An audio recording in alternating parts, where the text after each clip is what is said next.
There you go.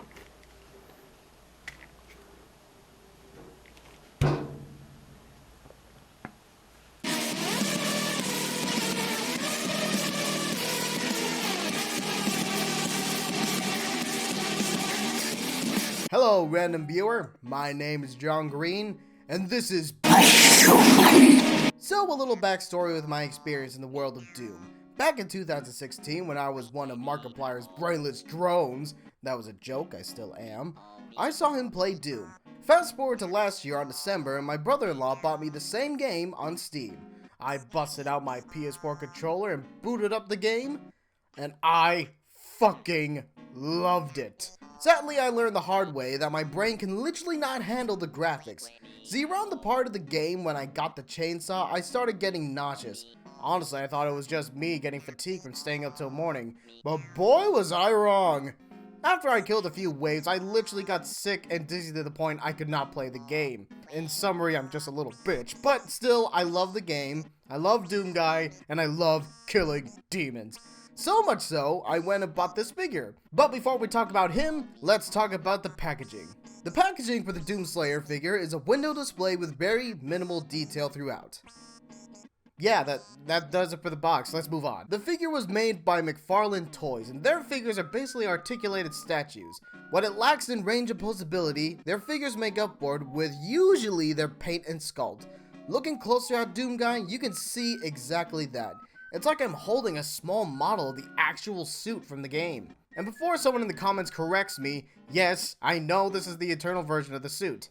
You can tell because he has the shoulder-mounted napalm launcher / flamethrower, and a freaking Predator-style blade on his arm. Both very cool.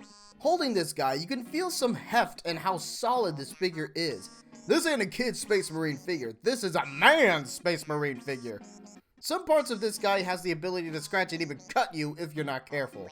Same cannot be said about his accessories though. Here we have his iconic double-barrel shotgun with the grappling claw? Well, it's technically called the meat hook, but it's still pretty cool. And as mentioned before, his arm blade. And lastly, he has a plastic flat base with the title on it. And yeah, I don't know what the fuck to do with this. Again, the sculpt and paint on McFarlane Toys is really good. You can really see the detail just pop. However, I am a little sad about the minimal range of articulation. To be more exact, the range of his ankles and arms.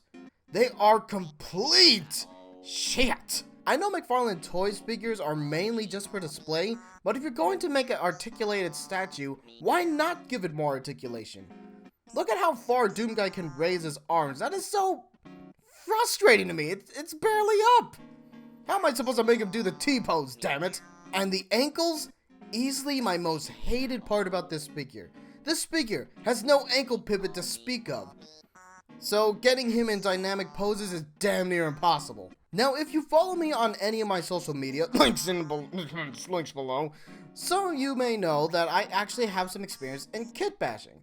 So yeah, I'm going to attempt to give Doomslayer the articulation he deserves, but after we go through the rest of his articulation. Barbell ball joint at the neck allows Doom Guy to move his head barely up, but mostly down, side to side, and even a complete rotation. Even smaller barbell ball joints at his shoulder pads, which have a higher range of movement than the arms, so these are basically useless. Not for long though, I will fix that later. Hinge of rotation at his shoulder, single light ratchet bend at the elbow, that makes a decent 90 degree. Rotation at the wrist, there is a hinge in there, but because of the sculpt, it is useless. Ball joint at the torso and waist, allows Doom Guy to twist in a full rotation from his sternum, can barely crunch forward, but can bend back. Tight ball joints at the thighs that squeak too damn much, allows him to kick pretty high and move back that far. Calf rotation and a single hinge at the knee, and up, down, and rotation at the goddamn foot. I always figured I was never going to like McFarlane figures, but deep down I really wanted to be wrong. Again, McFarlane's figures are specifically made as posable statues. On that front, it is a great figure. Would recommend to any fellow Doom and Animal Crossing fans, wink wink. But as someone who animates toys, this figure is going to need some edits before I can use him in any future projects.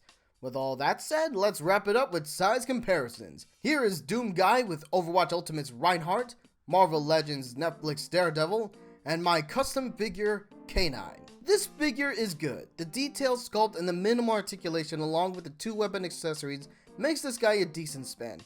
And for $32 at GameStop, that is pretty good. However, I still do not like the lack of range for his ankles and arms. Luckily, I have the know-how to fix that, so if you want to see the edits I made to Doom Guy, please follow me on my social media where you can see my toy photography and everything stop motion I do there, along with some random shit.